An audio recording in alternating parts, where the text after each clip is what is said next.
Hello everybody, how are you doing today?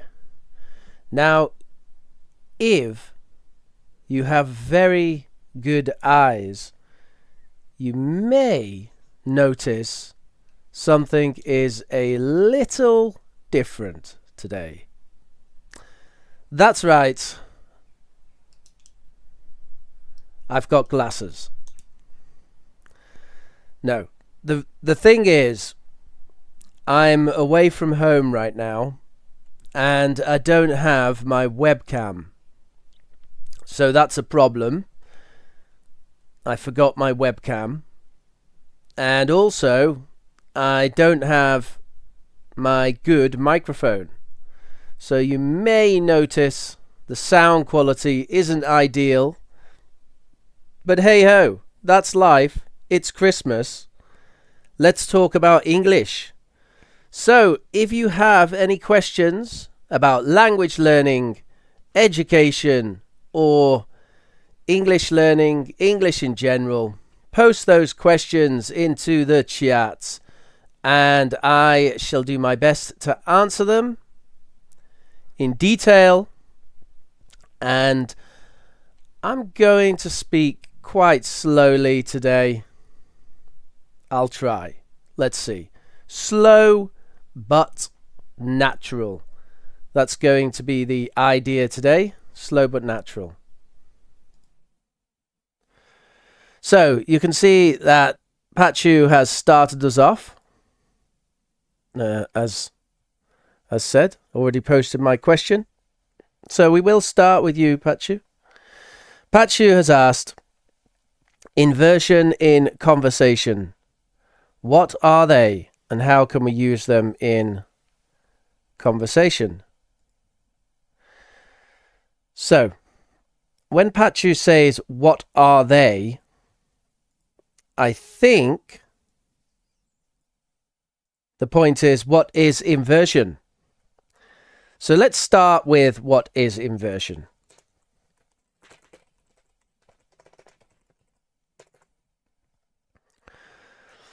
So, in English, we have the standard order of subject, verb, object, SVO.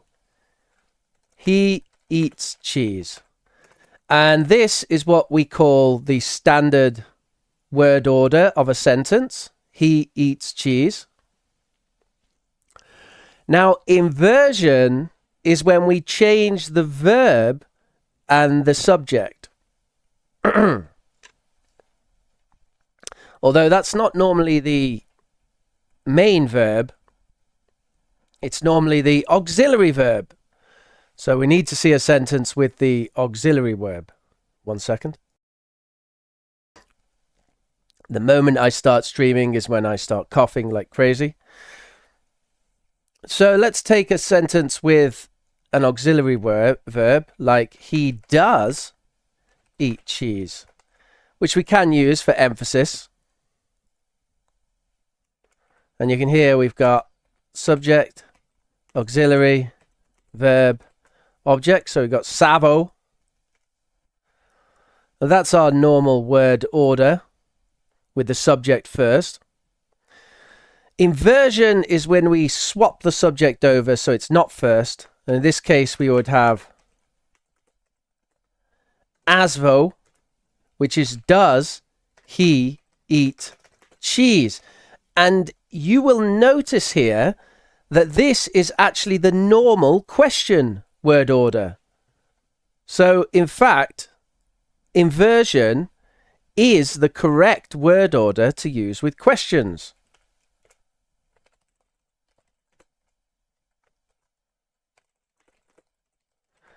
Of course, it's not only used for questions, it's just the main use is for questions. The main use is for questions, but we can use it for other things. In fact, we can just say that without a question, this asvo.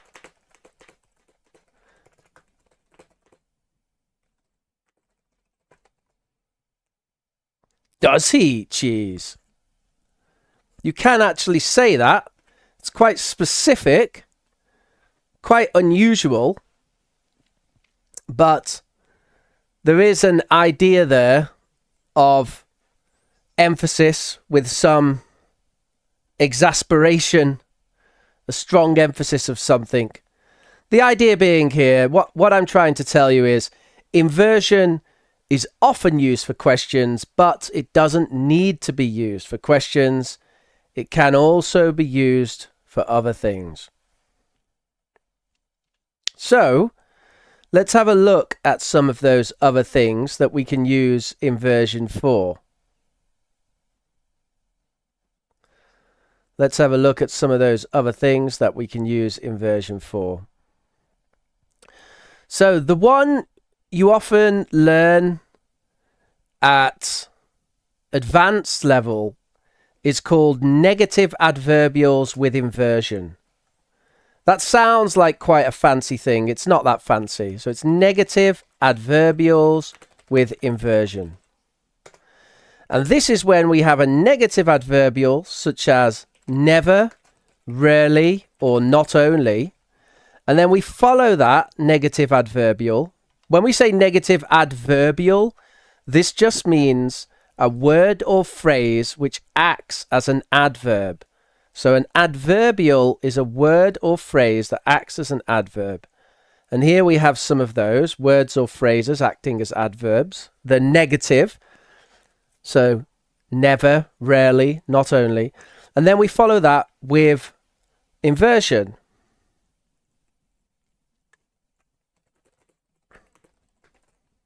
Never do I drink tea. Rarely had he seen such a thing. Not only am I drinking coffee, I'm happy to be doing so. So you can see here 3 examples of negative adverbials with inversion.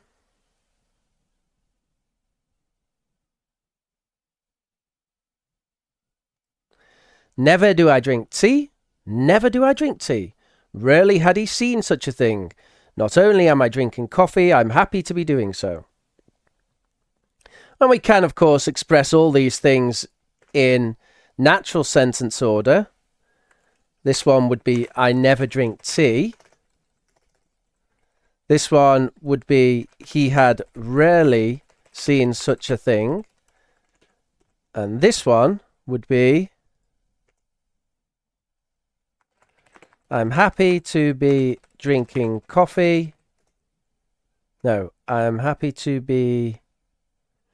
okay, I'm drinking coffee and I'm happy to be doing so. Okay. So there you have the kind of normal sentence order for all those things. So then, when do we use these negative adverbials with inversion? Well, there's a few reasons. One is for telling a story or a narrative. So especially this one of rarely had he seen such a thing. That really sounds like a story to me.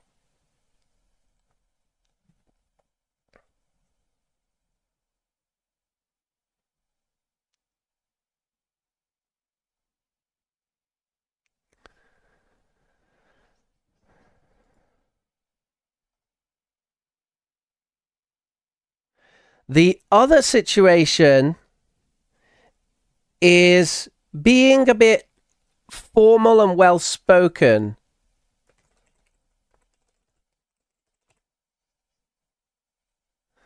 It's actually kind of associated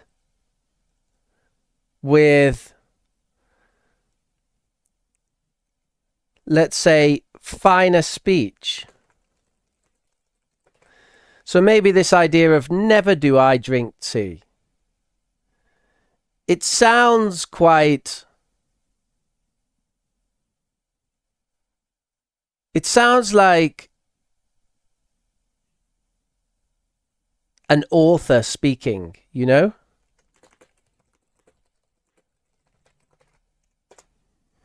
So it's worthwhile considering that. So these negative adverbials with inversion are not normally used with everyday speech. And Pachu actually asked, when do we use them in conversation? So actually, these ones in conversation, you don't really hear them very much unless it's a very specific situation. Maybe where someone is deliberately speaking quite formally, or you're telling a story. If you're telling a story.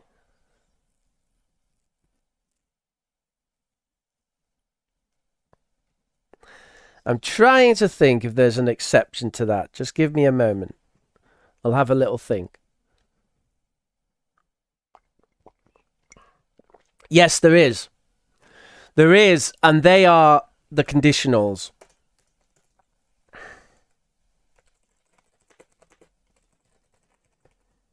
So,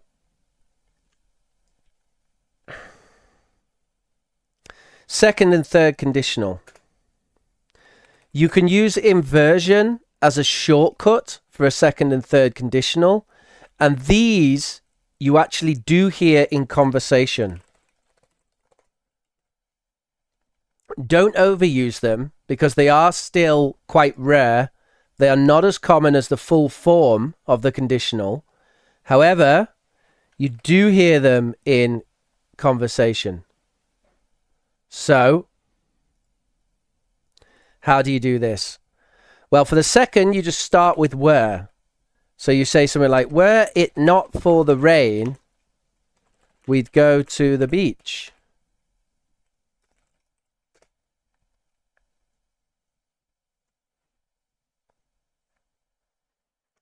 And then for the third, we start with had plus participle. Had I known about the party, I would have gone. So just like that.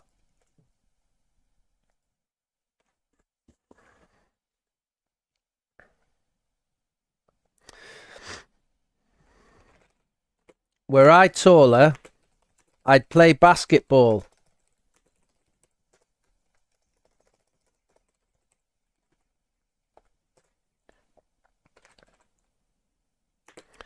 Had it not rained, we'd have gone to the beach. So people actually do use these in conversations sometimes. This inversion for conditionals. So that's worthwhile considering.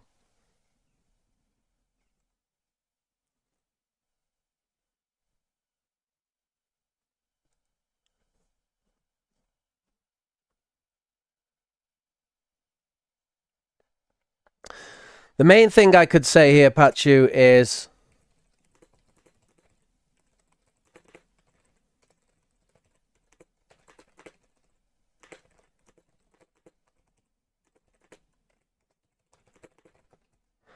listen out for inversion in conversation, and if you hear one, note it down and look it up. All right, thank you very much for your question, Pachu.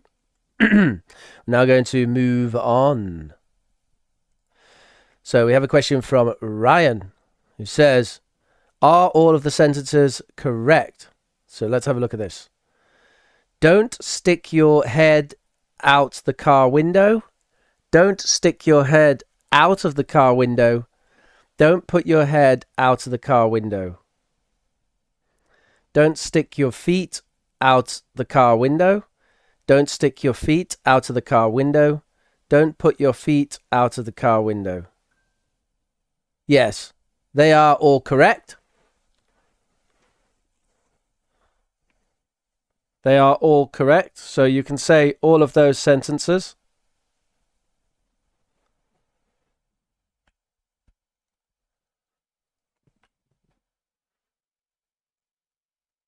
Don't put your feet out of the car window. Don't stick your feet out of the car window. Don't stick your feet out the car window. Yeah. Do you want me to go into some more detail, Ryan? They're all good. Okay, let's move on. Everything says, hey, everyone.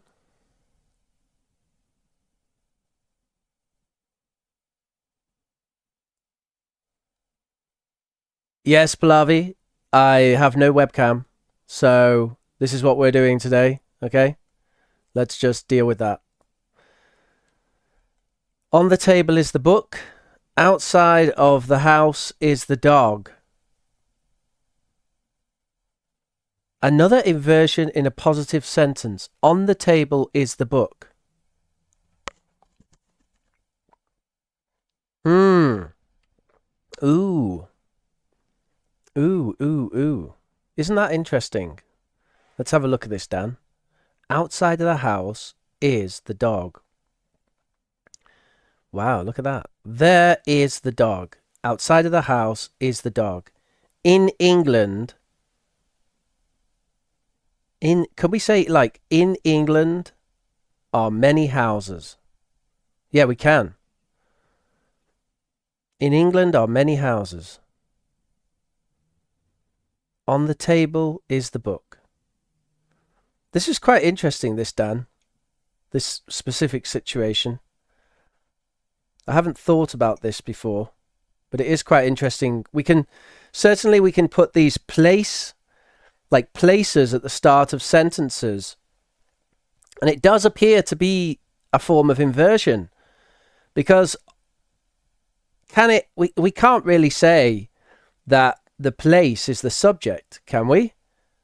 That sounds a bit weird. Like, we won't say good is the book. That's not good, is it? But we can say these locations. In the park are the children. Yes, that's okay. What about at home am I?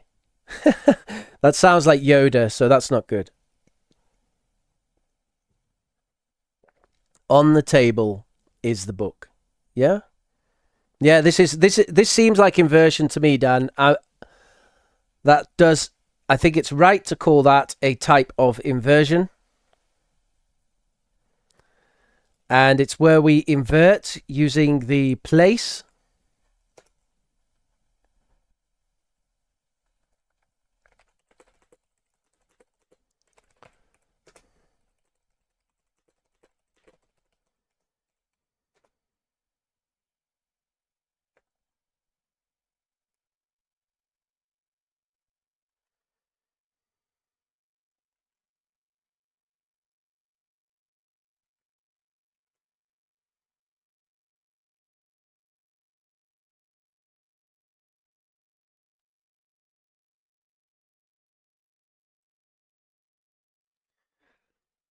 I would say these are used normally in writing rather than speaking. But yes, this is definitely a form of inversion. Good stuff, Dan.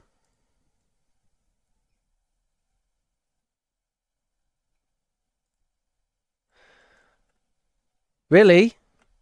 Pallavi says, the problem with me is I can't learn without seeing the teacher's face. So it's not possible to just listen? Doesn't it provide a unique challenge for you, Pallavi?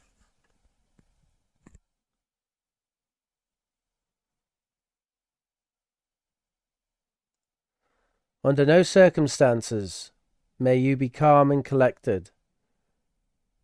That's quite a strange sentence, Julia. I think it would make more sense to say, under no circumstances should you panic. Had you called, I'd have helped, says Vitelli. Well done. Little did I know that inversion was a popular topic.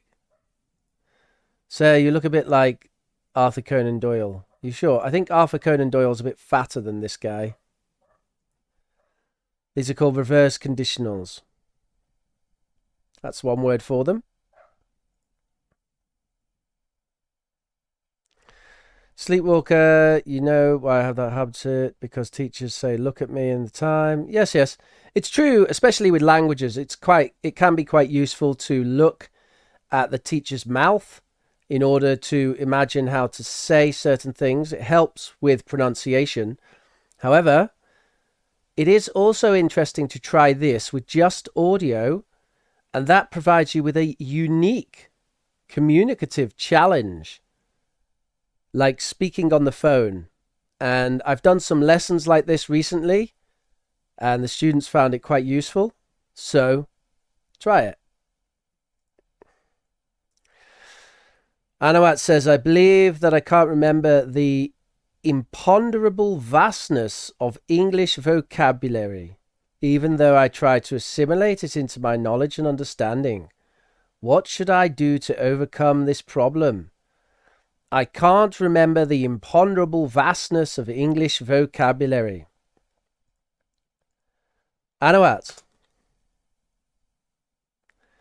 Anawat is saying he finds it so difficult to learn languages because you need to learn so much vocabulary. How can you possibly remember all that vocabulary? Anawat, learning a language is like learning to play a musical instrument. Learning a language is like learning to play a musical instrument. The sounds are like notes. So we have sounds in English like e, I, o, u,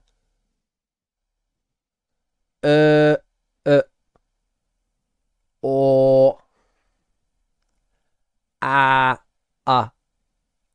o. And then we've got o, ow, etc. So the sounds are like notes. You learn to play the notes. You learn to play the notes and put the notes together in sequence. In music, we call the sequences motifs. Or with guitar, riffs. So we can call them motifs or riffs with guitar. In language, we call them words or phrases.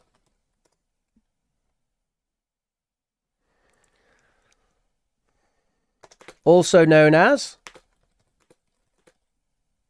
vocabulary. Now, imagine you're asking me about learning a musical instrument, and you say, Rich, I'm learning piano, and I just don't understand how I can remember all the motifs in the world. You know? Dun dun dun dun dun dun dun dun dun dun dun dun dun. That's a motif, right?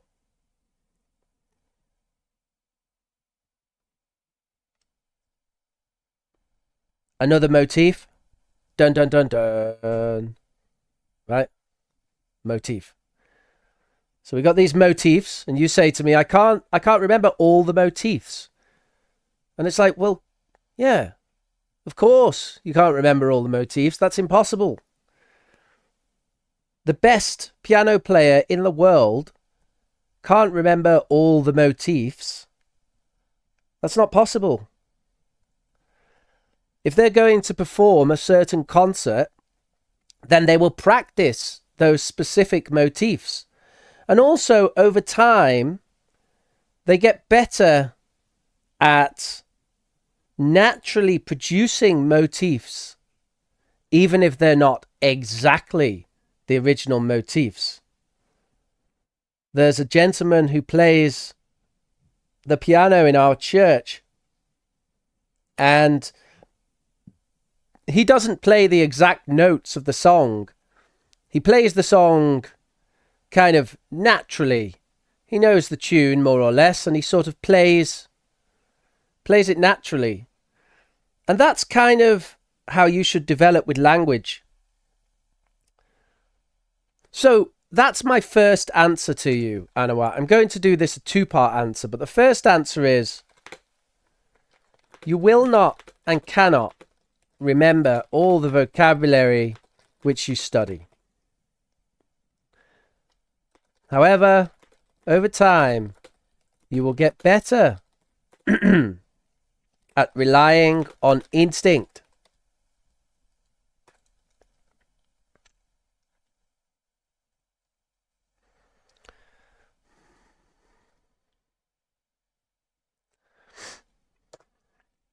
Much like when you learn to play a musical instrument. However, 2, what can we do to fire up our vocabulary? What can we do to really increase our vocabulary? Well, I think these are all the things that you probably know, Anawat. But, of course, reading and listening to sources which have the domain-specific vocabulary which you want to learn. So if you want to learn more academic vocabulary, then obviously you want to read academic papers. And if you want to learn more everyday vocabulary, you should listen to podcasts like the Joe Rogan podcast and listen to everyday conversations to find that vocabulary. 3rd, choose between 5 and 10 phrases per day to write in your vocabulary notebook. Investigate them and try to make personalized examples. Make sure you try to say them out loud with natural pronunciation. Focus on the sounds when you do this, not on the words. Also, you should try to reward yourself for doing a good job. The reason for this is our procedural memory, which is a subconscious habit-based system which communicates with our motor skills. It's a system which learns slowly and requires reward. It needs a positive feedback. Now, feeling good about yourself, feeling good that you're trying to say something new, that's some reward.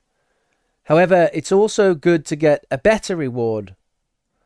So anything you can do to reward yourself a bit for doing a good job with this pronunciation when you're focusing on the sounds, that's a good idea to help bring your procedural memory into play. This is why when you are learning in conversation and you want to rely a bit more on your procedural memory, your subconscious, you really want to be speaking to good people and you want to have a good time, because that will provide the rewards to encourage your system to grow. If the people you're talking to are not giving you positive feedback, then obviously that's going to be more of a challenge for your growth.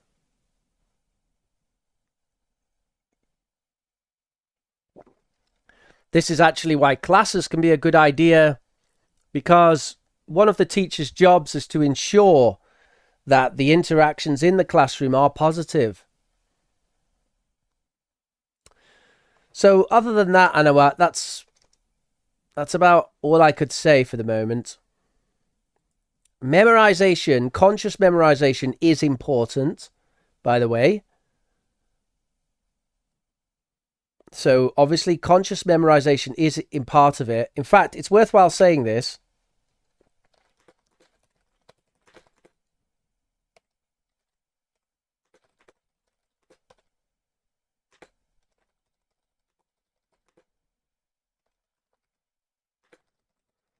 It's impossible to learn the meaning of vocabulary without conscious attention.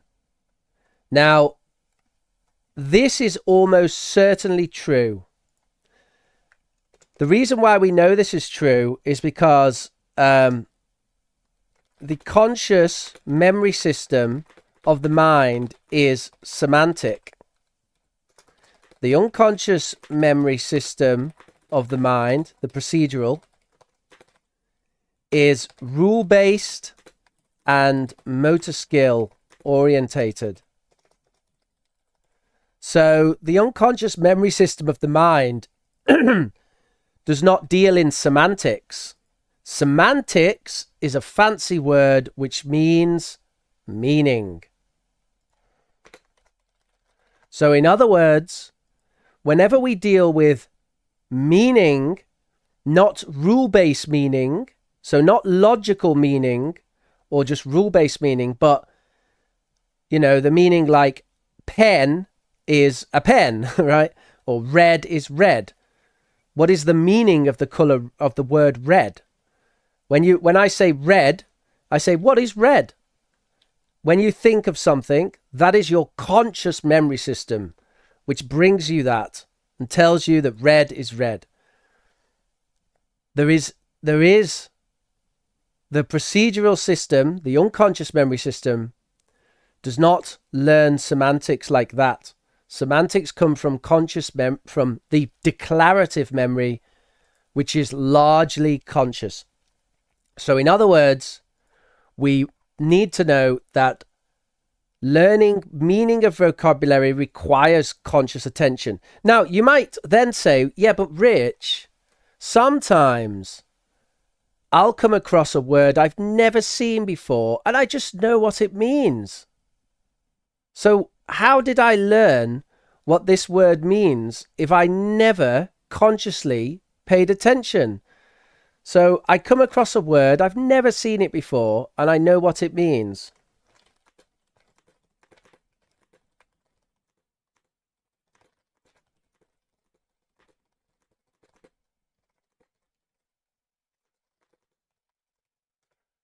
Well, this is actually your procedural memory providing support. You are subconsciously applying rules in order to deduce the meaning.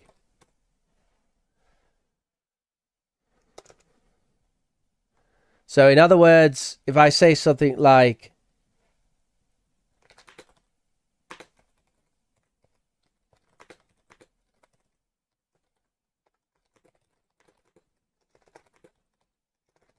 I loved your cake. It was scrumptious and yummy.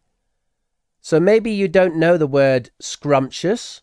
Maybe you don't know the word yummy. But probably I don't need to tell you what the word scrumptious means. I loved your cake. It was scrumptious and yummy. I think you've probably got a pretty good idea.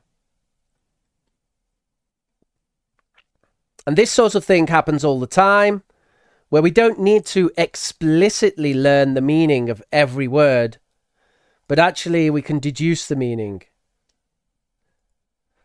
So what I've written here is only partly true. I want to say this is one of two things. One, it's actually your procedural memory applied in support. Two, it's a form of deduction of meaning from evidence.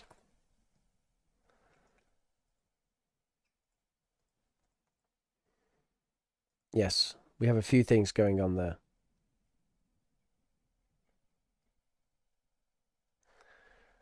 Right, I hope that's helpful. Mr. Anouat, let's move on.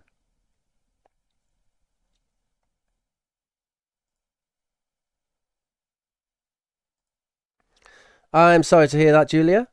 I'm glad that you're feeling better. What kind of medicine do you normally take in your country when you feel sick?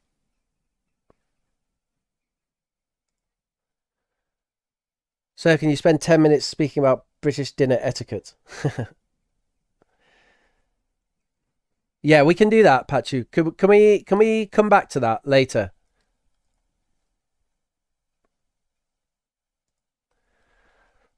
I might have noticed that structure in Practical English Tutors by Michael Swan, which was recommended by you. It's a good book. Michael Swan is excellent, by the way. He's good. He's a bit of a teacher's hero. How can I learn advanced English vocabulary in a fun way, teacher? Do you have any ideas? Yeah, one of the things I recommend Pallavi. One of the things I recommend, Pallavi, is watching Professor Rich on YouTube. It's a really interesting channel. You can learn all kinds of cool vocabulary. By the way, if you are watching this right now, then make sure you smash that like button and hit subscribe. Smash that like button, hit subscribe, in order to get notified whenever we do streams. It's definitely a challenge, Pallavi, but I would say just trying to have fun with it as you can. If you have a friend who can give you phrases and you copy saying it, that can be fun. You can also try some games. Some memorization games can be interesting. So there's a program called Anki. And you could also try... Hang on. I need to remember the name of this website. Quizlet. So these are some useful websites.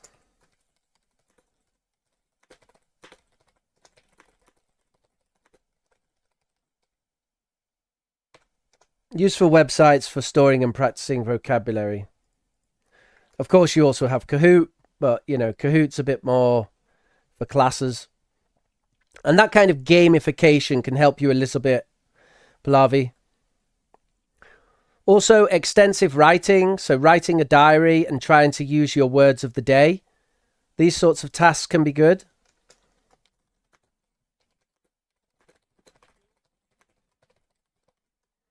Tasks which help with vocabulary consolidation. Writing a diary and trying to use your words or phrases of the day. Recording yourself giving a speech and using the words, phrases. By the way, these have to come after you really understand how to use the target language. So you must first research and listen to native speakers using those target phrases. A very good way to do that, of course, is the website youglish.com,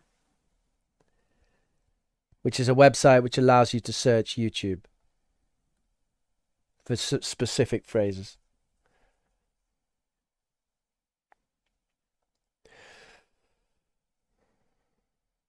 Yes, Pachu says that those who want to know all vocabulary, it's not possible. It takes a lot of time.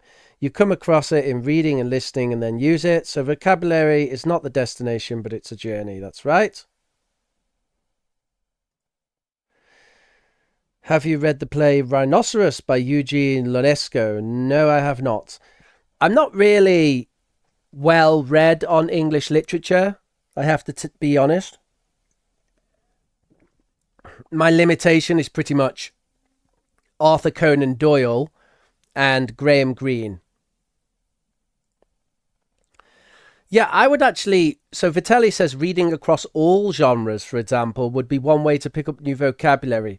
I would actually recommend restricting the genres that you read to the type of vocabulary which you currently want to focus on. So think about, what do you currently want to focus on? What kind of vocabulary?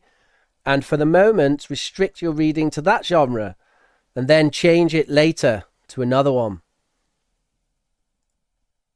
Yes, of course. Of course.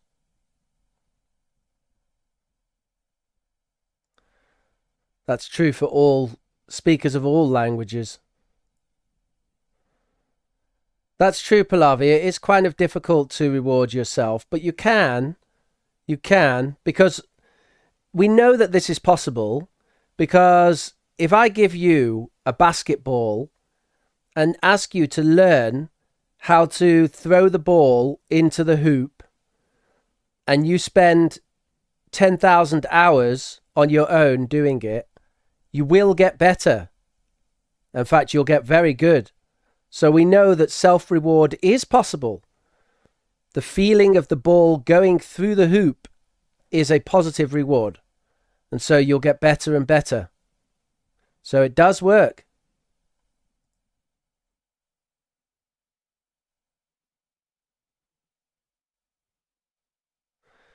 Not quite sure what you mean there, Manuel. 5 or 10 new words a paragraph is not enough.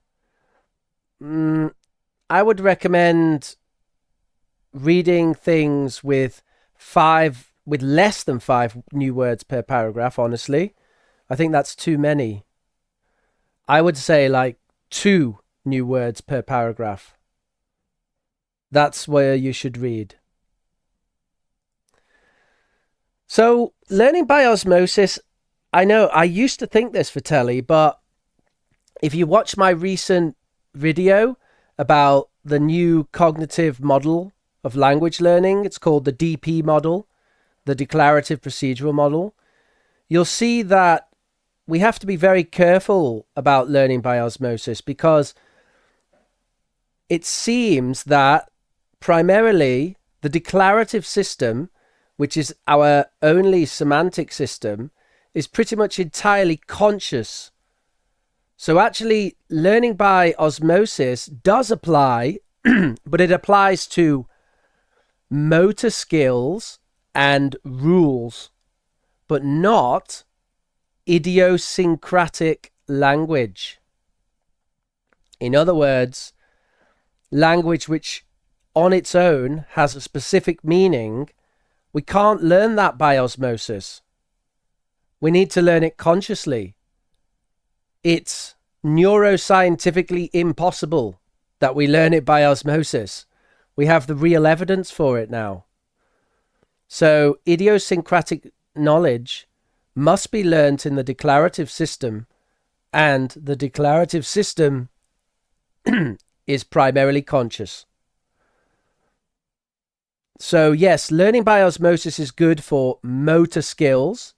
In other words, natural pronunciation, phrases, and also for rules.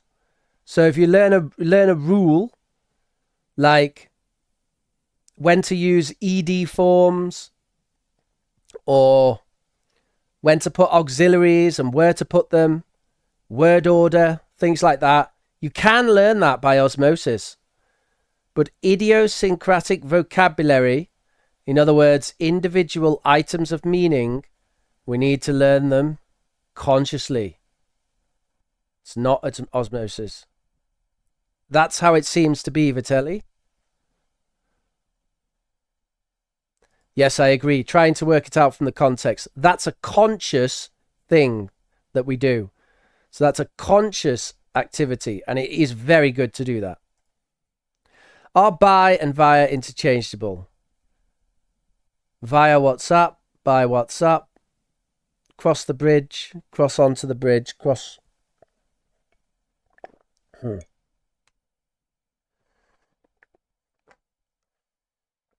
Okay, Dan, let's deal with this. So Dan, first of all, says, are by and via interchangeable? And he gives the example of social media. Like I sent a message via WhatsApp or by WhatsApp. So in that situation they are.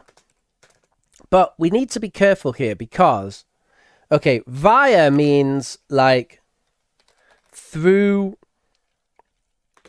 the means of, right? So like I traveled via car, okay? Like I traveled through the means of car, okay? However, by can actually mean many things. It can mean through the means of, but it can also mean other stuff. It can mean produced by, right? It can mean before. right? So if I say like, it was written by me, obviously we can't, if we say it was written via me, that's quite different. Because by me means produced by me, whereas via me means produced through me, which is quite different. Also, we might have by the year 2060, we will have flying cars. Via the year 2060, we will have flying cars. These are quite different. By the year means before the year 2060. Via the year means through the means of the year. So in other words, the year 2060 will enable us to have flying cars. So in other words, what I'm saying here is that via is more restricted. It means through the means of, and it's more restrictive than by. By has many different meanings. Okay, so that's important. Now, your other question. Cross the bridge, cross on the bridge, cross over the bridge, cross upon the bridge, cross onto the bridge. I think all of those are possible, but some of them make more sense. Cross over the bridge. You could cross by the bridge as well, by the way. So cross by the bridge, cross on the bridge. Yes, cross on the bridge means you're crossing, and while you cross, you are on the bridge. Cross over the bridge represents the movement from one to the other over the river, crossing over the bridge. Cross upon the bridge.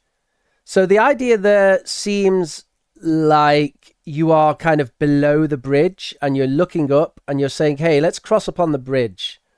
Like, let's not cross down here, but let's cross up on the bridge. Up and on the bridge. The idea being that you're kind of below the bridge when you say it. And you want to say like, hey, let's get up there and cross on the bridge. And then cross on to the bridge. That's an interesting one because that's actually saying that you're crossing onto the bridge, but not coming off. So you're going on to the bridge, cross onto the bridge, but then you're not going over the river and you're not coming off the bridge, but you're actually getting onto the bridge and then stopping. So let's cross onto the bridge. Okay, now we're on the bridge. Right, what's next? Okay, let's get off the bridge. Oh, okay, right. Something like that. Hope that helps, Dan. But yeah, they all seem to be pretty much possible.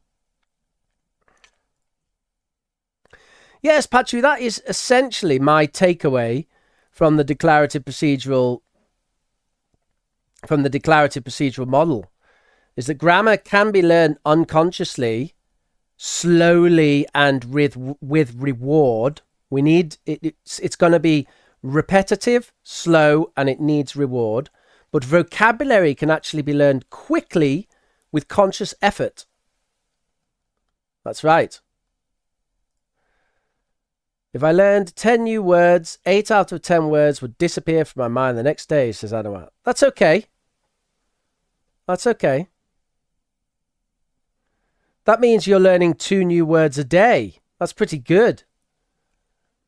Just forget the words that disappear. Just forget them. Focus on the words you remember, Anawat. Because the words you remember, the ones that stick, they're the good ones. Remember, to some extent, when you learn vocabulary, it's good to sort of trust your own learning. So the words that stick, yeah, really go all the way with those. Hold to them. Yeah, Dan has a reputation for that.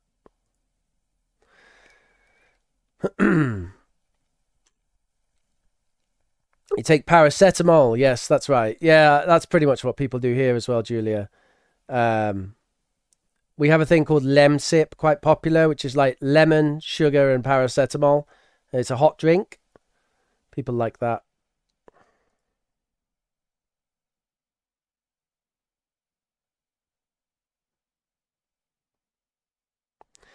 Anki, Memrise, Quizlet. Yeah, that's right. Stuff like that. I do like reading, but I'm not particularly well read in English literature. Anawat says, if you had a magic spell, which English skill, writing, reading, listening, or speaking, would you wish for your students to become fluent in first, and why?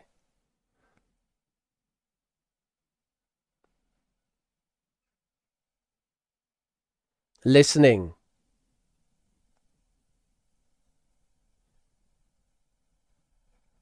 Yeah, 100% listening. I mean, listening is the most challenging one for teachers, right? If you don't understand the things you hear, that creates it's one of the things we have to spend the most effort on in class, is communicating to people in a way that they understand. So yes, definitely listening. If I have someone who has very good listening, then we can work on everything else. I mean, in my opinion, writing doesn't even matter in today's world. So, well, I mean, okay, that's an exaggeration. In my opinion, writing is relatively unimportant compared to the other skills. Because there are not because writing is unimportant, writing is still important. But the point is, we have so many tools which help you to write. You know, you've even got artificial intelligence now, which will help you to write. So that's why I say that. So really, if someone comes to me with very good listening, the next thing I'll do is teach speaking. We'll just focus on speaking. Maybe do a bit of reading as well, build up some reading. And we'll tie the reading into pronunciation because their listening's very good. So they'll be able to understand kind of the words by listening, and we can start matching that to the reading. But primarily, yeah, we'll just be focusing on speaking, getting that listening into speaking.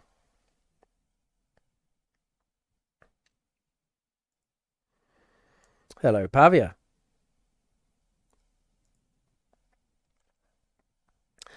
Manuel says, Rich, I think you didn't read me, did not understand my words. The majority of the peers are absolutely jittery for learning English as soon as they could. So 1 hour or two is not enough. Yeah, 1 hour or two. That's an interesting point. When I first started learning Spanish, I spent minimum 2 hours per day studying.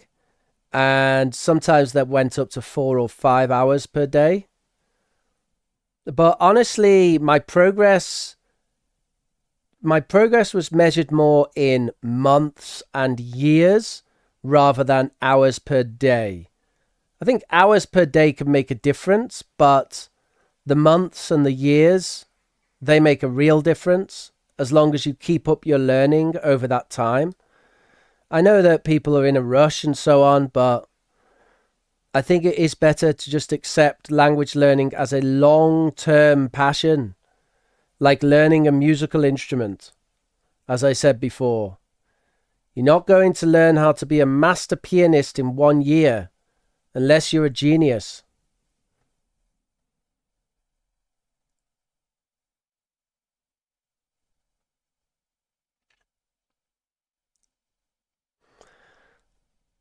That sounds reasonable, Pachu. In reality, I think actually to begin with, people's speaking is better than their listening. So when you first start to learn, your speaking actually improves a little quicker, and then later on, your listening overtakes your speaking.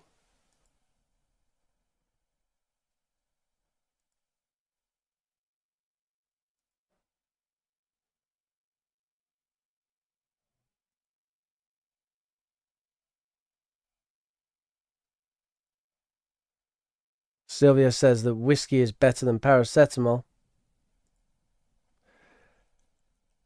And yes, Manuel's giving some interesting advice.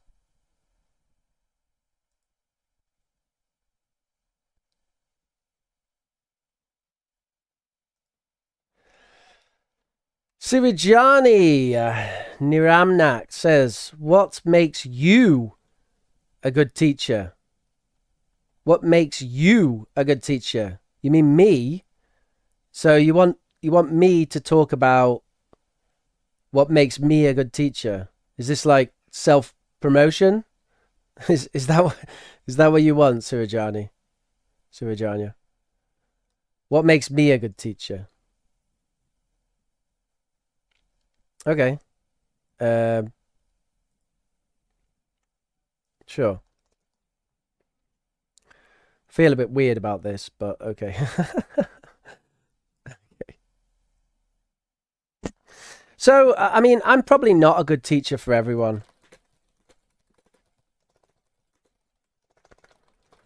So, I would say number one is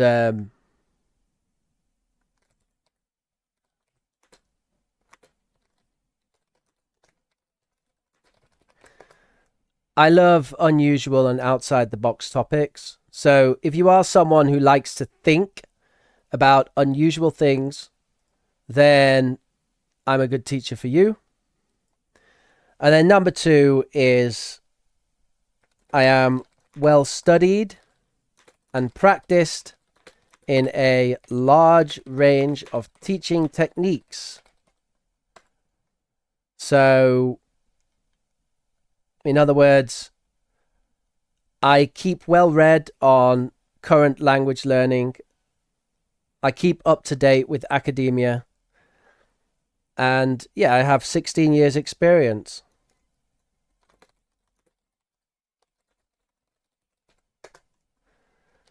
I like teaching. I think it's important that you have a teacher who likes teaching. If you have a teacher who doesn't like teaching, then you should suggest to them that they maybe do something else.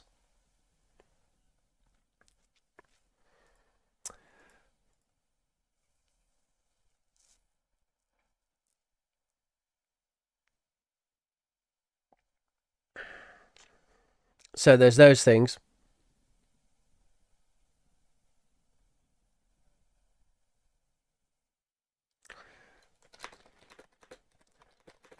I would also say that a good reason to have me as a teacher is I try my best to be honest. I think it's difficult as a teacher to be honest. It is not easy as a teacher to be honest. When a student asks you, how long will it take for me to get IELTS 8.0? And you need to give an honest answer, that is not easy. Because no one wants to hear the honest answer, right? You want to think like, oh, I'm getting 6.0 IELTS, I need 8.0, so like 6 months, yeah? But that's not the answer. The answer is not 6 months. You don't go from 6.0 IELTS to 8.0 in 6 months. You don't do it. Not unless you're 1 in 10 million, okay? You don't do it.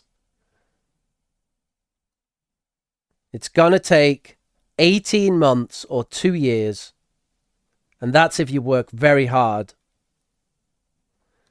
So having an honest teacher is important. But it is challenging because you don't want to dishearten people. We want to keep our students motivated. And sometimes the truth can seem disheartening. You know what we should do, Sivijani, is we should also say what makes Rich a bad teacher. Because I have my faults, right? Like, let's say this is what makes Rich a good teacher. It's right there. But let's talk about what makes me a bad teacher. There are some things.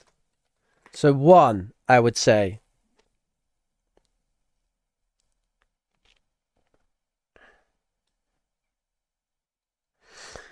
I'm going to say, compared to other teachers, I underprepare. So, out of the teachers who I work with, I think I can see that I prepare less than most of them. A lot of my preparation is done in my head and in the classroom, actually. So I use a lot of responsive teaching, which is not ideal sometimes. Sometimes it is good to prepare more. And when I do observe classes, obviously I prepare a lot, and they do tend to go very well. So I do need to be honest that it's true, I don't prepare as much as I should sometimes. So I think that does make me a bad teacher sometimes. Number two,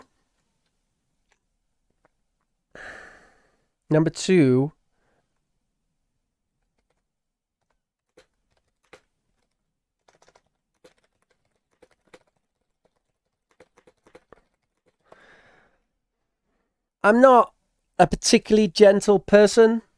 I don't know if you can tell that, but I think I would benefit from being a bit more gentle, a bit more caring. And I wish that I were a more gentle and caring person. So I think it is worth saying that I'm not as gentle and understanding as I should be. So if I'm delivering a message, for example, you need 2 years to get your IELTS 8.0, maybe I don't deliver that message in quite the most caring way as I should. So I think it's worthwhile saying that.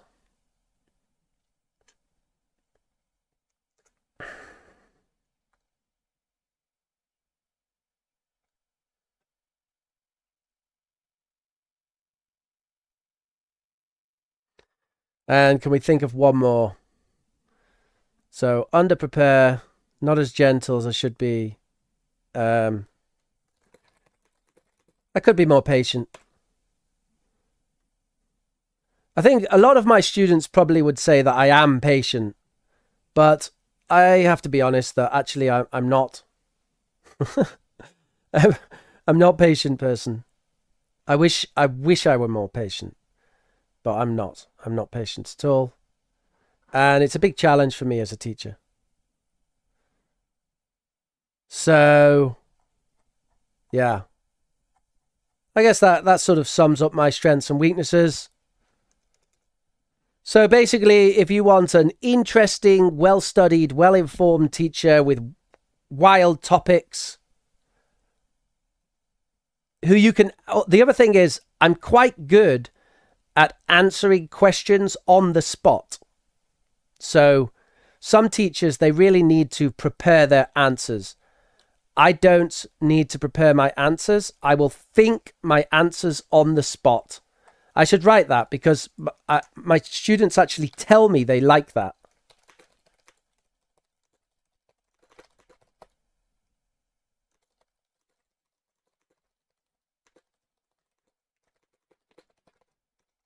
Whereas I think many teachers find that quite difficult to answer questions without needing to prepare answers, especially in English. So I guess that can be useful. On the other hand, if you would like a very patient, very gentle teacher who prepares a lot, then I'm probably not your guy. You can find someone else. That's okay. The reason why we have different teachers is so people can find the teacher who suits them. Okay, moving on. Aha. We have Daisy under a new name. Hello there, Daisy. How are you doing? Avrot says, hello from Kurdistan. Hello there. Bill Clinton says, can you speak in a Russian?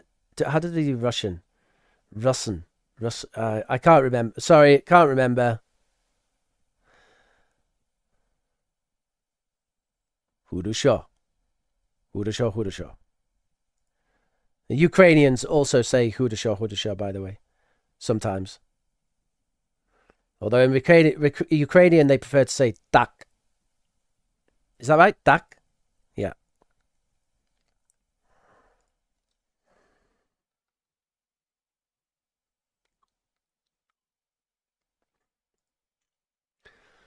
If a teacher is not meant to teach, she'd better stay at home. Okay.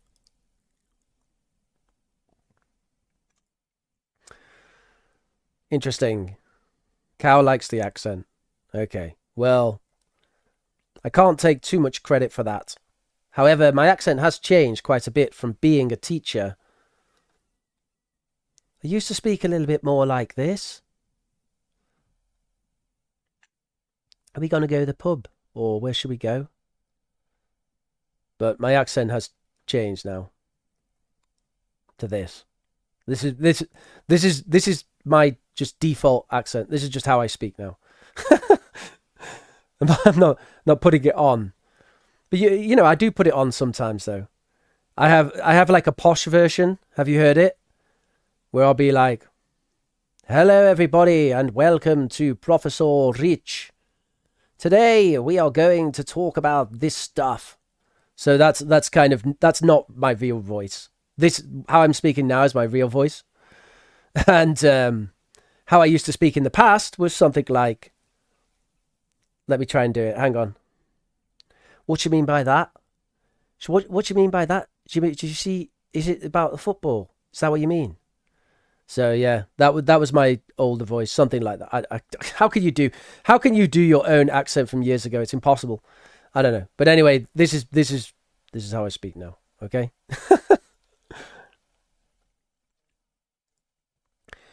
Oh no, Alia. Advice before marriage. I don't. Okay. Um, Number one. Um,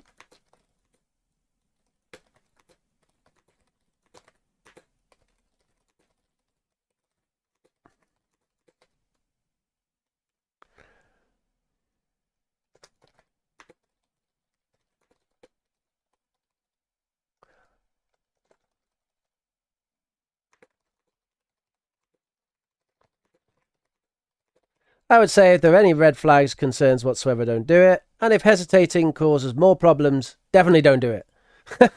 So if the person who you want to marry, if you say, I'm not so, can we wait a bit? And they say like, what? No, that's ridiculous, right? If they react kind of negatively to you wanting to wait, I would probably say that's even worse. So, yeah. It's really important that you find someone who's like super caring. So, yeah, that's what I'd say.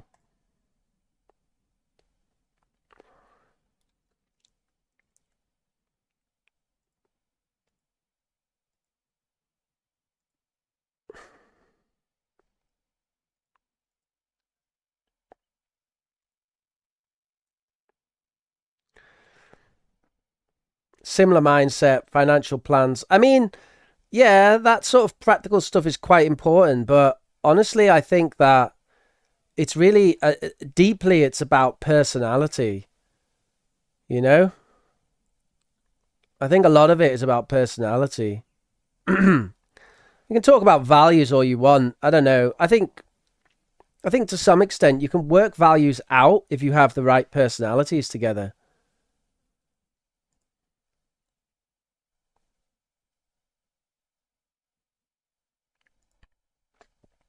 I do not sound like Benedict Cumberbatch.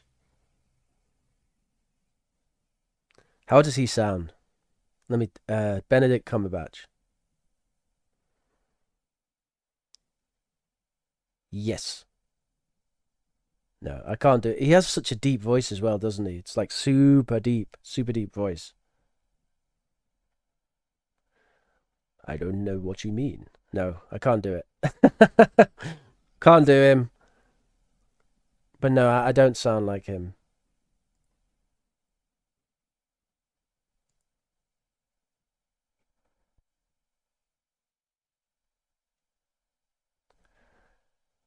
Someone had created a fake Facebook account with your name and pick as Richard White. What? With of who? Me? Ugh. Whatever. There's nothing I can do about that stuff. Just ignore. My name is not Richard White.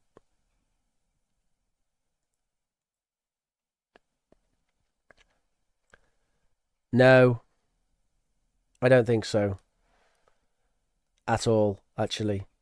So it's for sure phone addiction can cause lots of problems, but a stroke, I don't think stroke is one of them. In fact, I'm quite certain it isn't. More likely psychological, the problems from phone addiction. So anxiety, impatience, even things like depression, because being addicted to the phone affects your sleep, because you're staring into a very bright screen, which affects your sleep. So yeah, stuff like that.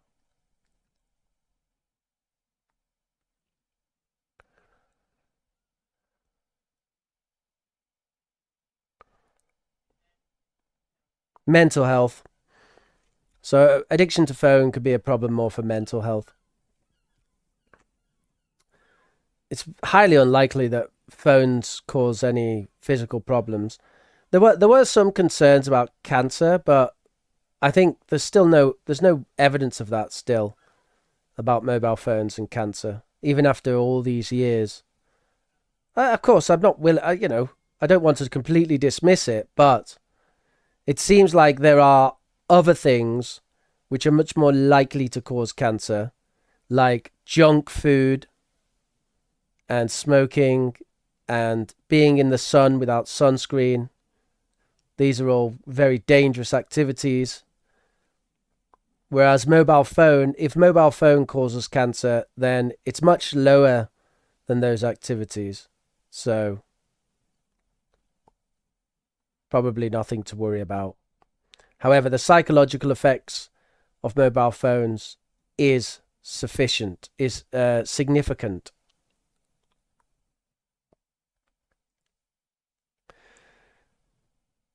I mean, I think it is good to abstain from phones. The thing certainly gives me anxiety. I mean, it's a useful device, but I have it in silent mode always in silent mode, and I look at it when I want to look at it, because otherwise it's just too much. And that's just how it is. And I think definitely delete apps like TikTok, Instagram, even Facebook. I think it's better not to have those apps. If you find yourself picking up your phone and checking them just because you're bored, like, I think it's probably best to just delete that.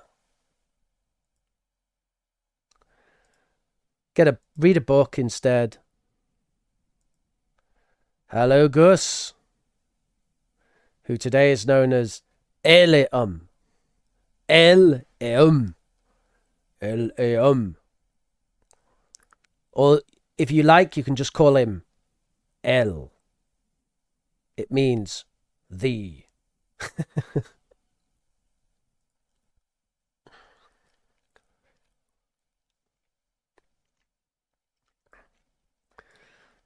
Sometimes I wish that we didn't have mobile phones, but I think they have revolutionized certain things.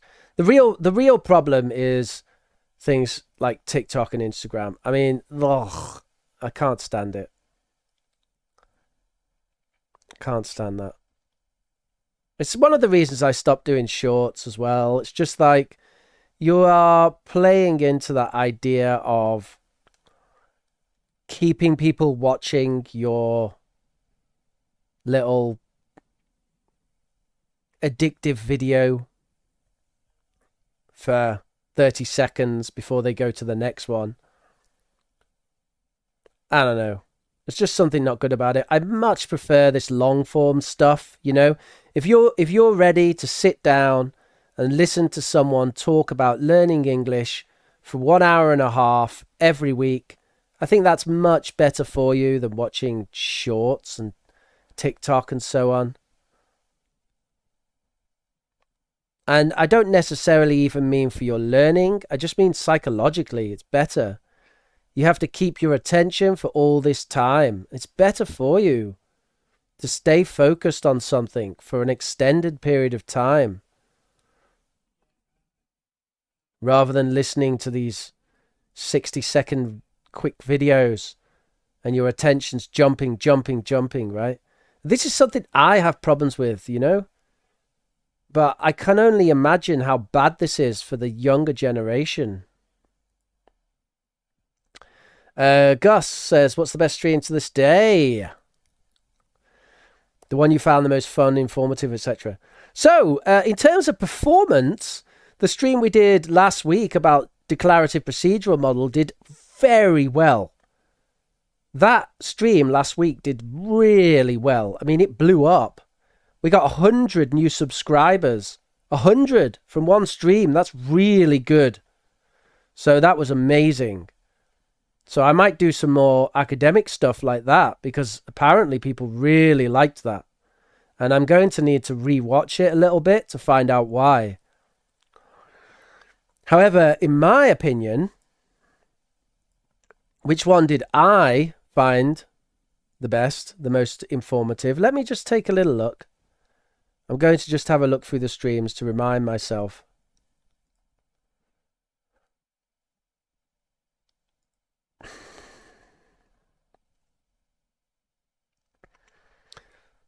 I quite enjoyed Sherlock Holmes. That was fun. We did that a few weeks ago.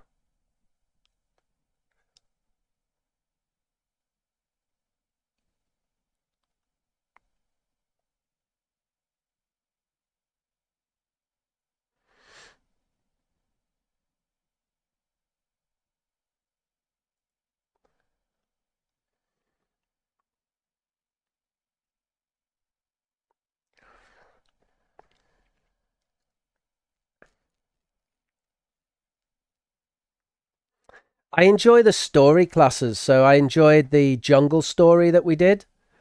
English through story, the adventure of a lifetime. I thought that was quite fun.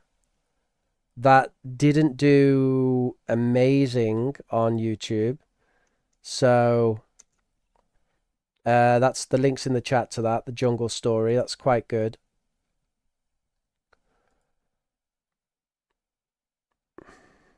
Let's see what else.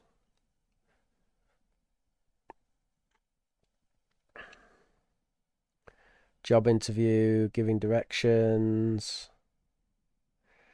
I have to admit, I quite enjoyed talking about Christianity, but I know it was... I know that have to be very careful talking about religion, but I quite liked it. If you're interested in knowing the kind of basics of the gospel from my perspective, you can have a look at that.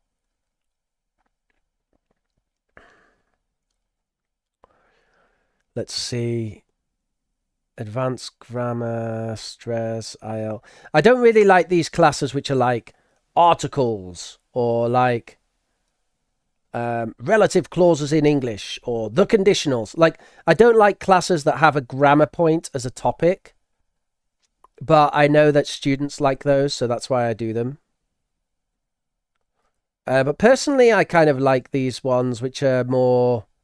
Yeah, it's more about the topic rather than the grammar. And the grammar comes out of the topic rather than the topic comes out of the grammar. So we have like this one about the philosophy of knowledge. That was good.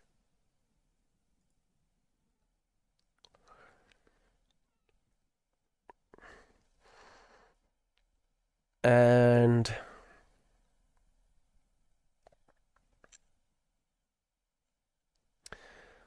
Oh, that was really good. We did this one about learning English through film, but it got demonetized on YouTube because I used clips from films. So I'm not going to post it in the chat because I'm sorry, that's not fair. I used their clip for like 2 minutes and then they demonetized the whole stream. Not that, by the way, not that I make any money from these. I make about £1. That is really how much I make per stream. So today, for about 2 hours of work, I'll make like £1, which is not good. The electricity probably costs more than that. But, you know, I do this for passion.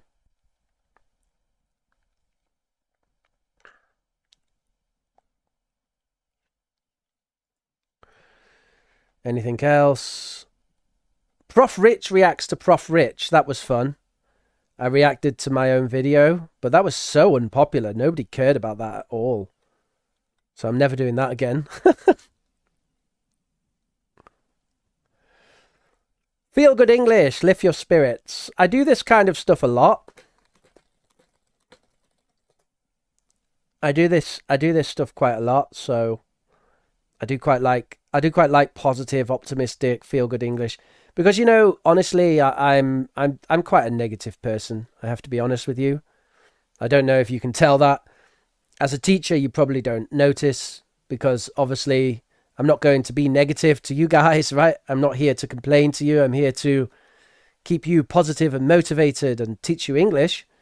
But, you know, naturally I am quite a negative person. So I like to do these classes about optimism and positivity and lift your spirits, because actually they lift my spirits as well. And look, we actually already did a class on British etiquette, by the way, Pachu. You can search for it on the channel. You'll find it.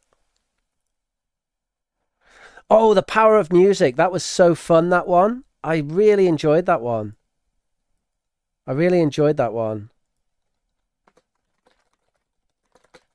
So I think what we're getting to here, Gus, is that there's loads of these things that I enjoy. So yeah, I think you can tell when I'm having a good time, you know. So there's not really anything that sticks out in particular for me, apart from probably that jungle, the ones with stories, the jungle story and so on. They stick out a little bit. So yeah, something like that.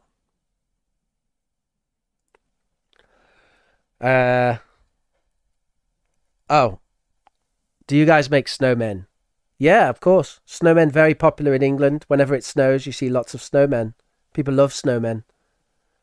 I haven't made a snowman in like a decade, but yeah, they are popular.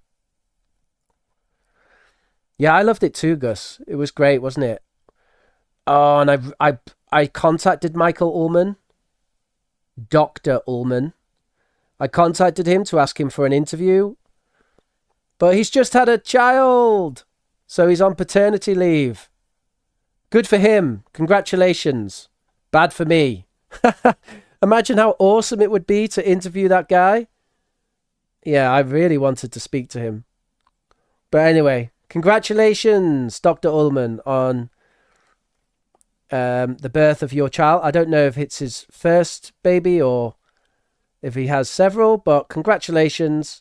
He's a family man as well as, and I think we can call him this, as well as a pioneer in cognitive language learning. Michael Ullman is my current academic hero in language learning. What a guy. I need to do a video where like the topic says like something like linguists hate him, and then like American academic reveals the real way that languages are learned, and then linguists hate him. It's true either way. They do. Well, they don't hate him, but I think there are some academics which are, let's say, sweating a little bit. The nativists, the guys who were talking about universal grammar, they've been talking about universal grammar for 70 years. And now this guy's come along and said, yeah, about that domain specific system of the mind. Yeah, it looks like language comes from a general system of the mind. Uh-oh. Language is not so special after all. Actually, by the way, to be fair to Dr. Ullman, he does not go that far. He's actually very nice about it. He said that just because the declarative and procedural systems are general systems doesn't mean they can't have sub-specialization. And so there is still a possibility of unique language-based phenomena emerging from these general memory systems of the mind. Can I just say, Daisy, that I have been in... I'm 41. I'm 41 years old. And I have been interested in health optimization for 20 years. And please don't discount this when I tell you this, because I discounted this for many years. I always wanted to look for health hacking and health optimization. And I always looked at these like fad ways of doing it, like supplements and so on. And supplements are good, by the way, especially Vit D 4000 UI with Vit K 2. That's an important one. Also, omega-3 fish oils. Not cod liver oil, but fish oil. Okay. So supplements are good, but the main thing, and you probably know this, Daisy, but let me just tell everyone, the number one way to improve your health is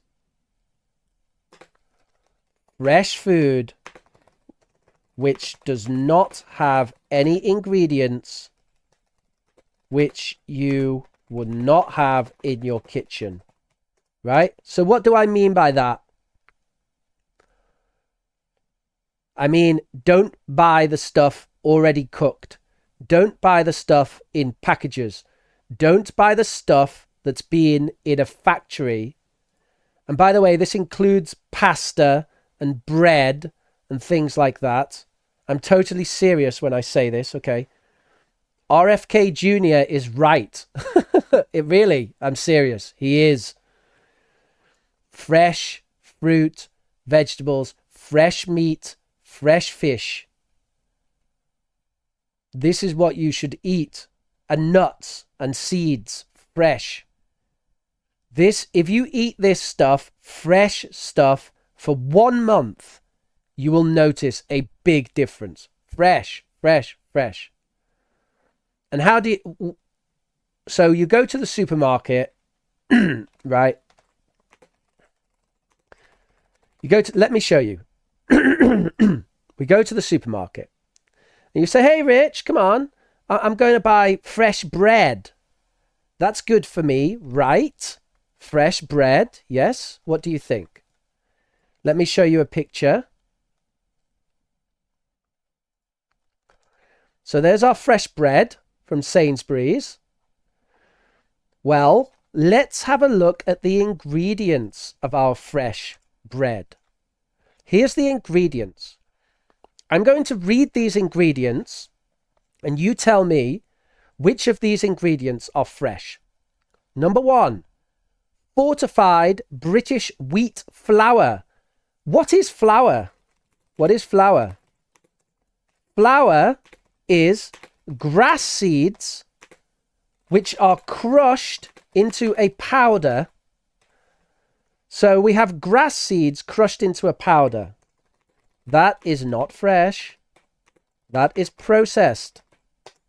So the first ingredient is processed and it has the addition of calcium carbonate, iron, niacin and thiamine. Now, they are actually good things, mainly. Calcium carbonate, I'm not sure, but iron is good for you. Niacin is a B vitamin and thiamine is also a B vitamin. So these are actually vitamins. So they're kind of okay. Now we move on. Water, okay. Yeast, okay. Salt, okay, but not too much. And now look at this. Look at this horrible stuff. Rapeseed oil. Rapeseed oil is a seed oil. It's really bad for you. If you see something like this, vegetable oil, rapeseed oil, seed oil, canola oil, any oils like that, you avoid that product. Avoid that product. Seed oils are bad for you.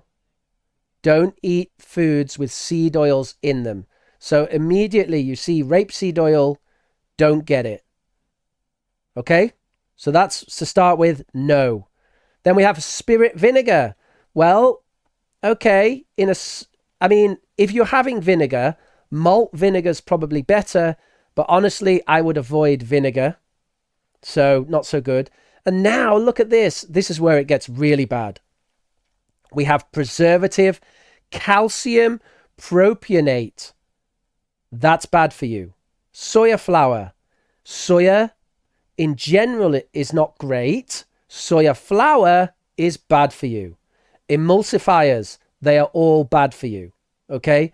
So, diacetric tartaric acid esters of mono and diglycerides of fatty acids, yeah, they're bad for you. Diglycerides of fatty acids, they're bad for you. Palm oil is not as bad as rapeseed oil, but in general, it's bad for you. And then ascorbic acid is okay, but again, it's not ideal. So this is not good. This is not a good product. We don't want that product. So we don't want to buy that. You do not want to put that in your body. So what do we want? Let me show you what we want.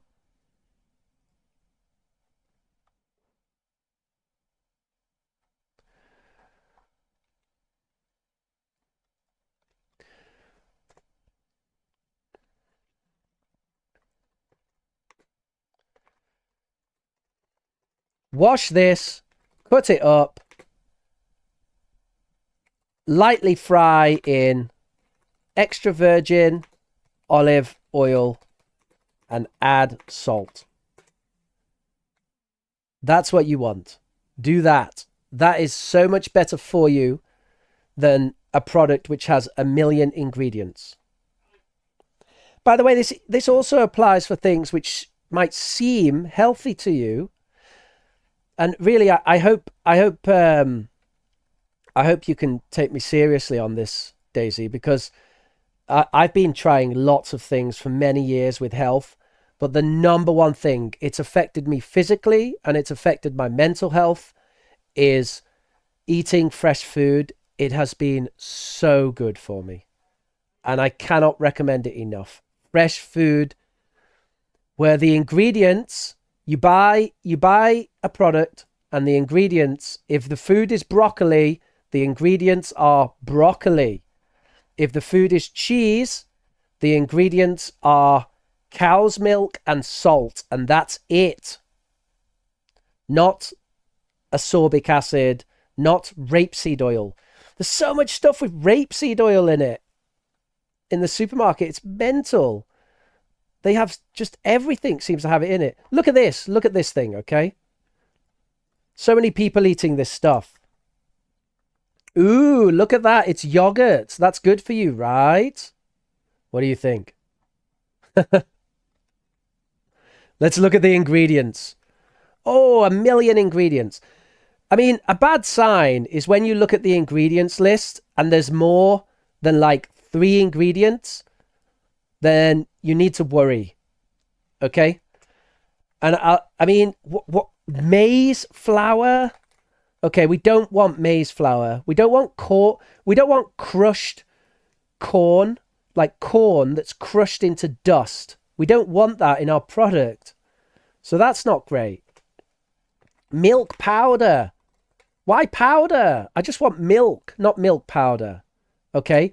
Cocoa butter, okay, but cocoa mass? What does that mean?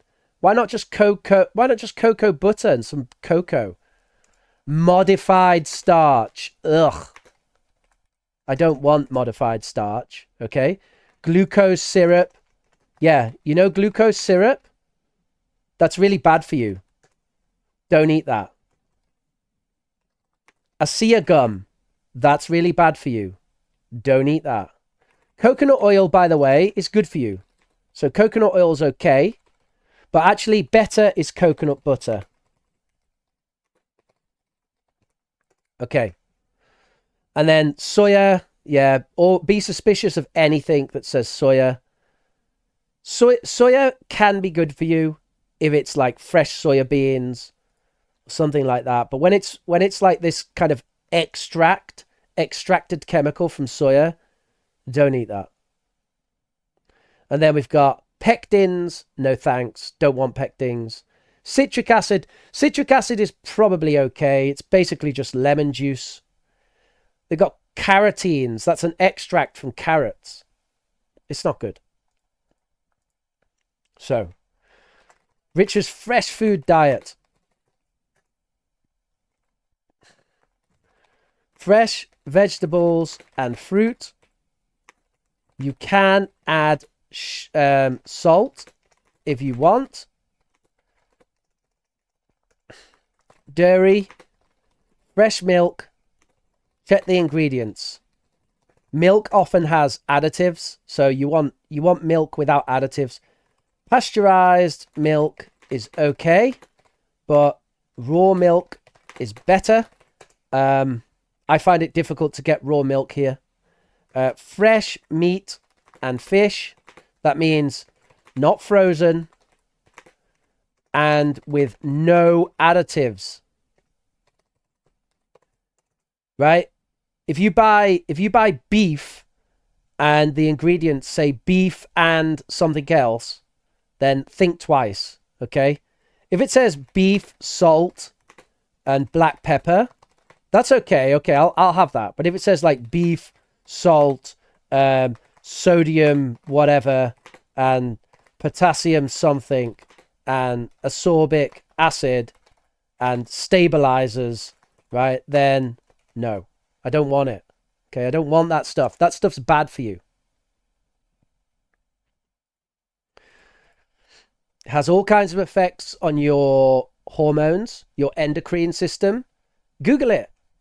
Google like effect of stabilizers on endocrine system. Shall we try it now? I've never Googled this before, by the way, so I don't know.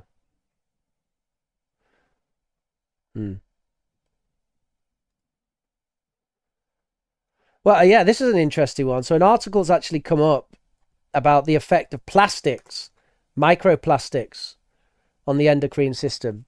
So yeah, micro and nanoplastics, we should try to avoid those. So avoid plastic packaging.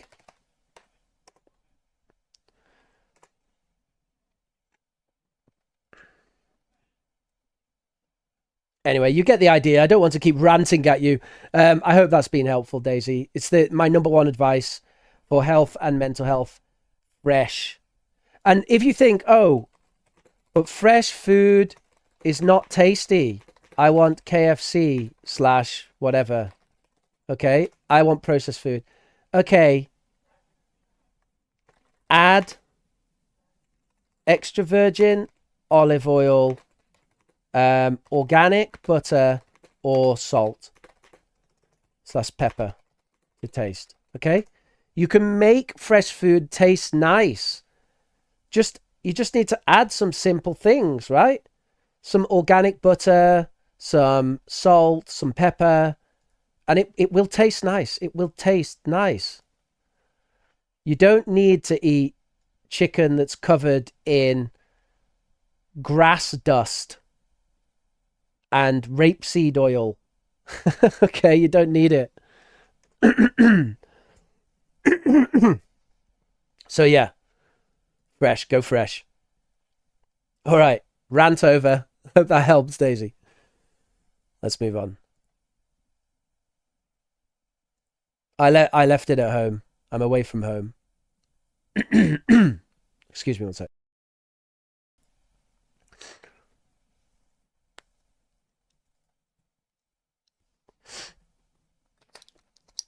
Yeah, it was dry. If you've ever tried to read the universal... So Gus says Dr. Ullman brought a fresh view to something that was kind of dry.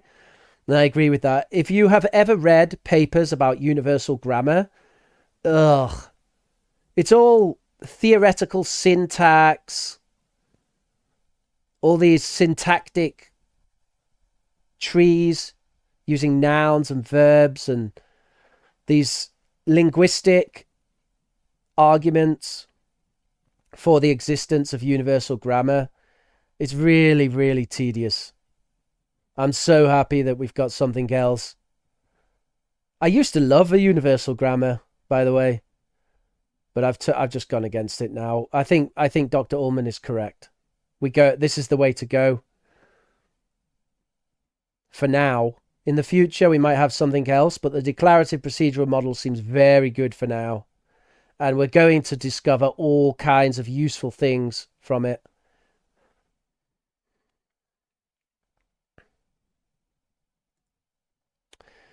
Okay, we'll talk about that.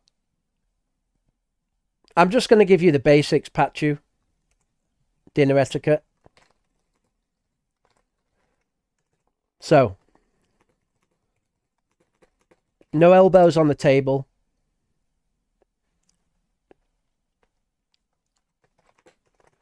Always keep your mouth closed when you have food in it. Do not reach across the table. Ask politely for someone to pass you what you need. So do not reach across the table. No elbows on the table. If there is a napkin, if there is a, what do we call, not a napkin? Yeah, a cloth napkin. Place it across your lap. That's over your thighs. That's the polite thing to do. It shows you're ready to eat. So this is as the food is coming out.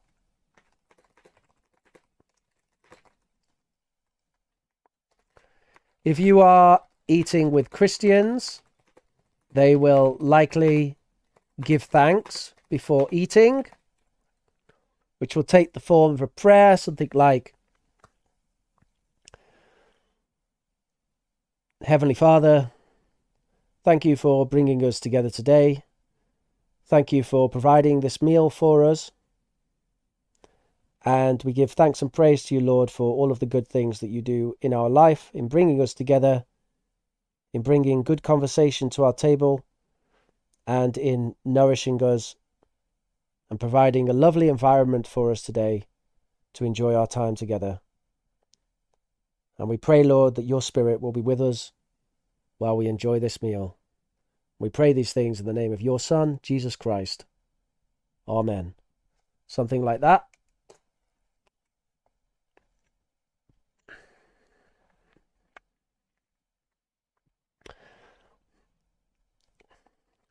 Use cutlery from the outside going in. So if you have two forks, if you have two knives or two forks, use the outside ones first. Do not burp or spit or anything like that at the table, okay? Try to make as little noise as possible when eating.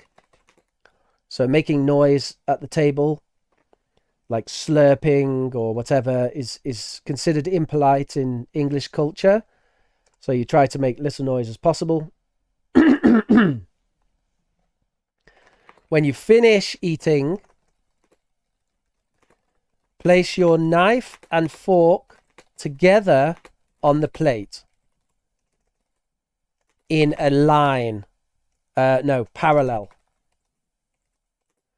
So basically, when you finish eating, place your knife and fork together like two lines, like together like that.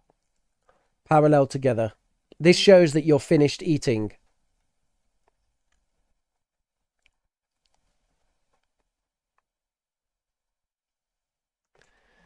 Pay a compliment to the hosts or the cook.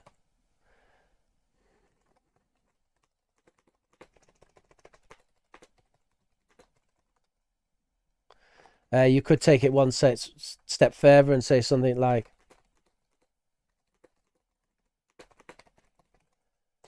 How did you get the lamb so tender? Things like that. If you're offered dessert, you can refuse.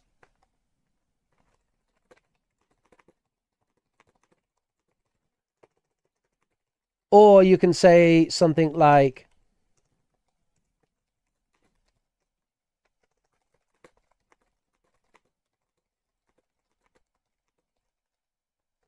something like that.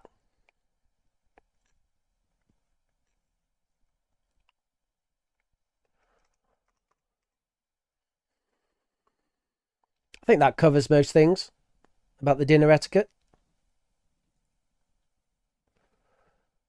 The one that I find difficult is not putting my elbows on the table. I'm really bad at that. I often put my elbows on the table. I'm so bad at that. Really, you should not put your elbows on the table. In fact, you shouldn't really put anything on the table. So avoid putting like your phone. Phone should be away and silent. Your hat, anything like that. Don't put it on the table. Nothing should be on the table but what the host put there.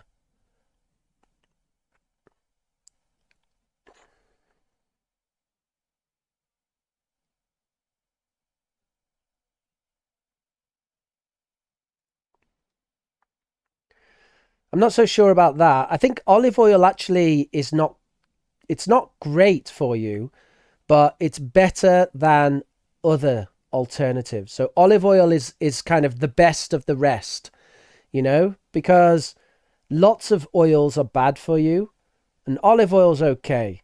The best one is coconut oil.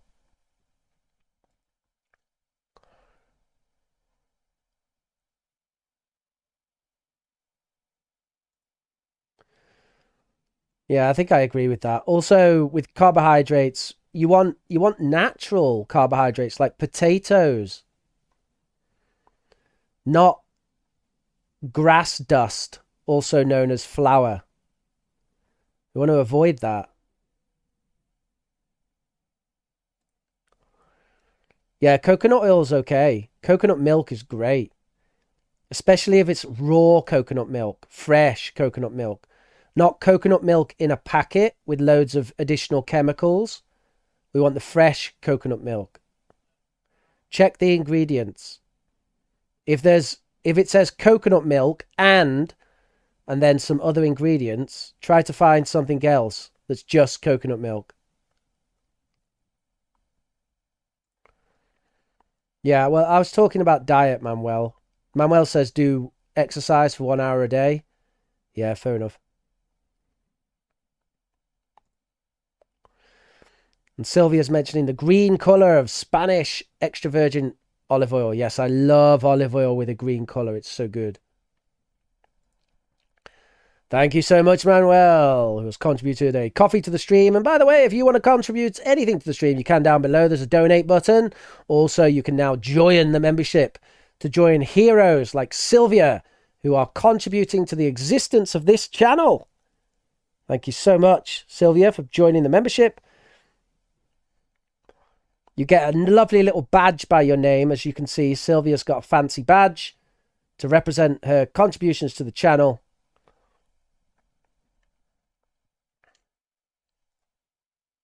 Yeah, junk food is terrible. But this is the thing as well, Daisy. Like, if the choice is between KFC once a week with fresh food the rest of the week, or you have just packaged food which seems healthy but has lots of ingredients every day, then I think it's much better to have fresh food 6 days a week and have one cheat day with a KFC. That's better for you, in my experience. So it's okay to have an occasional KFC if you're eating fresh food most of the time. The point is, avoid that packaged processed food with too many ingredients. I have done streams on this before, Alia.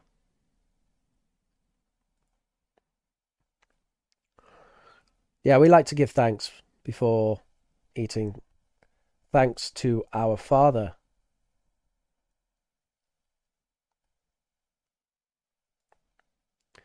And we've got the Merry Christmas messages coming in.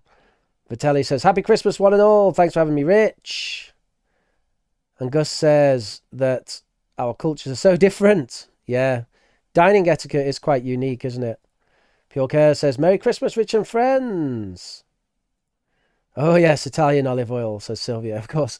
Well, Italian and Spanish olive oil is both very, very good. The Mediterranean, I mean, I really like Greek olive oil, actually, Sylvia. I think Greek olive oil is fantastic. But yes, of course, the Romans really made olive oil into an international phenomenon. Sorry. Yes.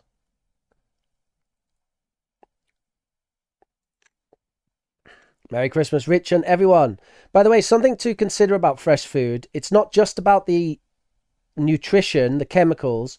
It's also about the fiber and the bacteria. So fresh food has bacteria, natural bacteria, which is good for your body. And you can't get that bacteria anywhere else. This is why when we process things, it kills the bacteria. So you start adding ascorbic acid and preservatives to food, it kills the bacteria. And that's bad. We want that bacteria. The bacteria is good for us. It's good for our digestion. So that's another reason why fresh and as fresh as possible is good, because we want that bacteria. Also, not overcooking your food so you don't kill too much of the bacteria.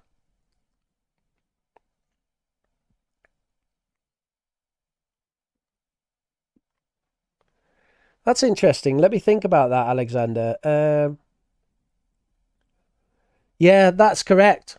That's correct, Alexander. That's exactly what I want to say. So you put them together at about 25 minutes. So just a slight angle, but together, and that means you're finished. If you're not finished, you don't need to do like 440. I mean, 440 is about right. But really, you just need to keep them apart at a large angle. So kind of like, it's basically the natural angle of your hands. If you move your hands towards the plate, then you have like a natural angle for the knife and fork. And you put them like that. And that shows you're still eating.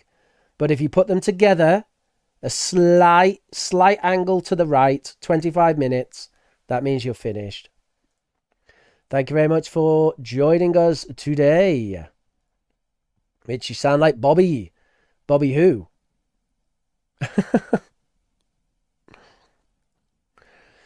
Physicians advise to eat fresh foods to reduce liver damage. Eating fresh foods just helps with everything. Liver damage is one thing, but there's many things.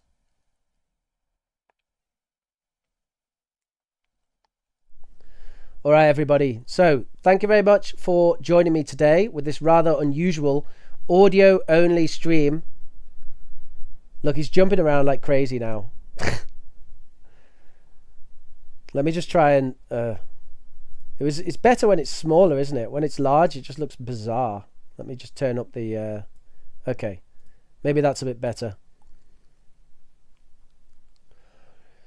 A picture of dining manners. I think you can Google it, Pachu. Just do a Google search for knife and fork placement when finishing eating. Oh yeah. Well, I'm a big fan of RFK. I really like him. Really like him. I'm so happy that he's been given a role in the new American administration. I think he's going to be great. So yeah, I'm a big fan of RFK. And I've been listening to Joe Rogan for like a decade. And Joe Rogan is obsessed by this stuff. So yeah, I'm into that as well. Happy holidays, say people. All right. So, Merry Christmas, everybody. Merry Christmas. And do have a Happy New Year. This is probably the last stream before the New Year, but who knows? It might not be. And if you so choose to, you may celebrate the birth of our Lord and Saviour Jesus Christ, God incarnate, sent in the flesh to save us all. And if you're not, well, maybe just try praying and see what happens. Anyway, if whether you are or you aren't religious, I wish you all a Merry Christmas. I hope that everything's okay. Christmas can be a very difficult time of year. People can go through lots of troubles and difficulties, dealing with sickness, death even, tragedy, depression. This time of year can be really tough for some people. So I want you to know that I hope for all of you having a tough time that you feel okay, you can find good friends and support, and you can somehow get through the winter and find happiness and joy. And I will pray for all of you who are suffering at this time of year, which can be very difficult. It's a good time of year to remember that those that are suffering, because it can be a difficult time of year. Lots of people have more problems in the winter than in the summer. It's tough, it's dark, it's cold, but we have Christmas to celebrate. And just remember that people are thinking of you and praying for you, praying that you will find peace and joy, and you will find real meaning in your life. All of our lives have meaning. Remember that. We all have some meaning.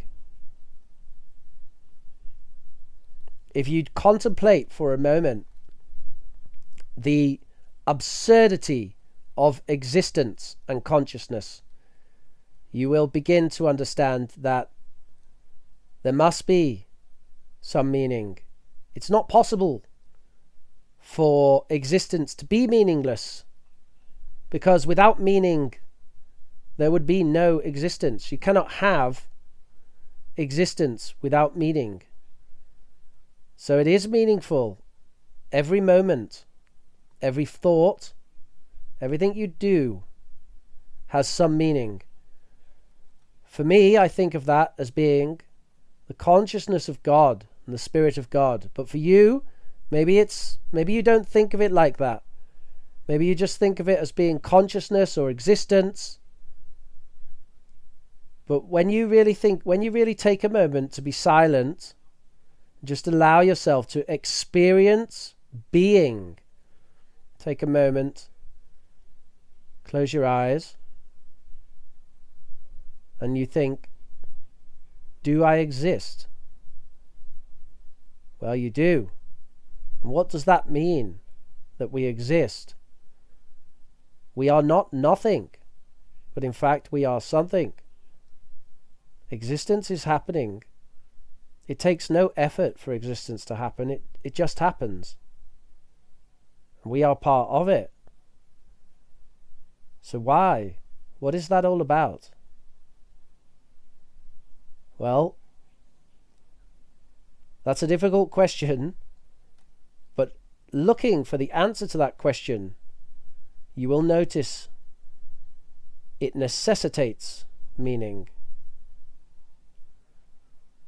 And then as you go about your life, helping people, connecting with people, and recognizing the good in people's hearts,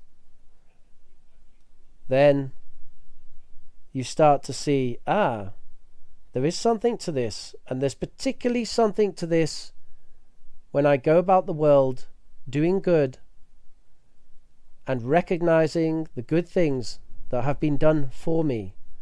It's very powerful to give thanks, by the way. When someone does something good for you, you give thanks to them, and if you wish, give thanks to God. It's a very powerful thing to do, to recognize there's good in the world, and it's coming to you and helping you. So you're special. Special that some good would reach out to you and help you in some way. Help you to be safe, to be healthy, to be happy, to be better. There's really nothing, or there's very little in our existence which is greater than a force of good that comes to help you, to improve you, to make you better, to make you feel happier, and then also that you can reciprocate by giving thanks. You don't need to do something good back. When people help you, they don't help you with the expectation that you do something good back. When they help you with a true, pure heart, they help you with the expectation that you will be thankful and that you will grow in that goodness that comes into your heart through their kindness. So God bless you all in the name of Christ.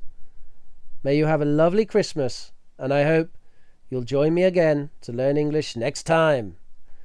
I don't know when that will be. Probably not next week.